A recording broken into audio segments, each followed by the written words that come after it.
Hello everyone, आप सबका स्वागत है मेरे यूट्यूब चैनल पे। तो आज हम बात करने वाले हैं कि क्यों करें हम यूपीएससी सिविल सर्विस सेवा की तैयारी। जैसे कि हम बताना चाहेंगे कि कुछ लोग वे जो वक्त के सांचों में ढल गए, कुछ लोग वे जो वक्त के ढांचे बदल गए। तो किसी कबीर ने भी कहा है, एक पंक्ति है दरअसल, कुछ हद तक जीवन के उद्देश्य को प्रतिबिंबित करने की कोशिश करती है। सच तो यह है कि प्रत्येक व्यक्ति अपने जीवन में सार्थकता की तलाश करता है। इसकी कोशिश होती है कि वह अपनी अभिरुचि, प्रतिभा, रुचि और योग्यता के मुताबिक एक बेहतर और अनुकूल करियर बनाकर उसमें अपना यथासंभव योगदान कर सके। ऐसा करियर जहां उसके अरमानों को उड़ान भी मिले और अपने काम के संतोष भी, जहां उसे यथासंभव पूर्णता और सार्थकता का एहसास भी मिले, और एक सम्मानजनक आजीविका भी। प्रत्येक व्यक्ति के भीतर स्वाभाविक तौर पर यह चाहत होती है कि वह अपने व्यक्तित्व का विकास करते हुए कुछ नया और कुछ अच्छा कर सके।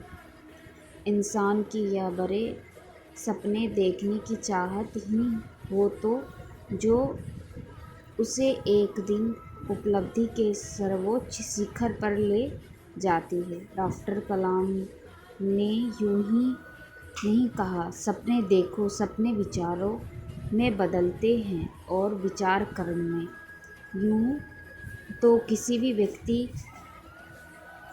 की उस कुछ कर गुजरने की चाहत और जिज्ञासा या जीवट की अभिव्यक्ति अनेक क्षेत्रों में हो सकती है। उदाहरण के तौर पर कोई साहित्य, संगीत, कला आदि के क्षेत्र में असाधारण प्रदर्शन कर देश दुनिया में नाम कमा सकता है, और कोई इंजीनियरिंग या डॉक्टर बनकर अपने अपने क्षेत्रों में उत्कृष्टता को छू सकता है। कोई राजनीतिक या प्रशासन के क्षेत्र में उत्कृष्ट देश, समाज और सेवा अनुकरणीय उदाहरण प्रस्तुत कर सकता है, तो कोई सिनेमा या स्पोर्ट्स के क्षेत्र में अपनी राष्ट्रीयता की अभिव्यक्ति कर अपना योगदान कर सकता है। हमारे संविधान में मूल कर्तव्यों में भी लिखा है, व्यक्तिगत और सामूहिक गतिविधियों के सभी क्षेत्रों में उत्कर्ष की ओर बढ़ने का सतत प्रयास करें, जिससे राष्ट्रीय नियंत्रण बढ़ते हुए प्रत्ययन और उपलब्धि की नई ऊंचाइयों को छू लें।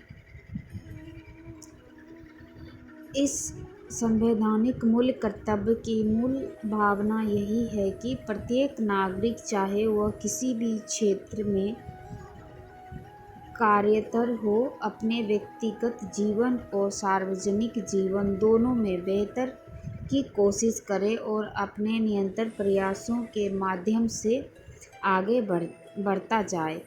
भारतीय वाङ्मय में भी लिखा है, कर्म करते हुए 100 वर्ष तक जीने की इच्छा करनी चाहिए। संघ लोक सेवा आयोग या राज्य लोक सेवा आयोग की सिविल सेवा परीक्षाओं के उत्तीर्ण कर भारतीय सिविल सेवाओं का हिस्सा बनना किसी भी युवा के लिए एक बेहतर करियर विकल्प हो सकता है। लाखटे का सवाल यह है कि जब कुछ अच्छा और नया करने या जीवन को सार्थक बनाने या सम्मानजनक आजीविका को अपनाने के ढेर सारे विकल्प हमारे सामने उपलब्ध हैं, तो सिविल सेवाओं IAS, IPS, IFS, IRS आदि को ही क्यों चुने, ये भी सवाल मन में उठता है। इनमें कोई संदेह नहीं है कि किसी भी क्षेत्र या परीक्षा की तैयारी से पहले इस प्रश्न का ठीक ठाक जवाब हमारे मन में ज़रूर होना चाहिए कि हम इस क्षेत्र में क्यों जाना चाहते हैं। मेरी समझ में किसी भी युवा अभ्यर्थियों के लिए सिविल सेवा परीक्षा की तैयारी के लिए कुछ महत्वपूर्ण प्रेरक तत्व हो सकते हैं। आइए उन पर कुछ चर्चा करते हैं। चूँकि किसी भी क्षेत्र या परीक्षा में बेहतर प्रदर्शन करने के लिए दमय इच्छा, लगन, जुनून और जीवट का होना एक अनिवार्य आवश्यकता है, और यह भी स्पष्ट है कि पर्याप्त मोटिवेशन केवल और उत्साह के बिना सफलता की राह में अभ्यर्थी के ठहरने और भटकने के गुंजाइश भी रहती है। लिहाजा सिविल सेवा परीक्षा और तैयारी से पहले और इसके दौरान ठीक ठाक अभिप्रेरणा और सकारात्मक सोच की ज़रूरत है। मुझे लगता है कि सिविल सेवा परीक्षा जीवन में प्रभावी योगदान का बड़ा बेहतर अवसर उपलब्ध कराती है। तो आज की टॉपिक यहीं पे समाप्त होती है। अगर आप सबको हमारी वीडियो अच्छी लग रही है तो प्लीज़ आप हमारी वीडियो को लाइक कीजिएगा, मेरे चैनल को सब्सक्राइब कीजिएगा। तो हम इस वीडियो को यहीं पे विराम करते हैं।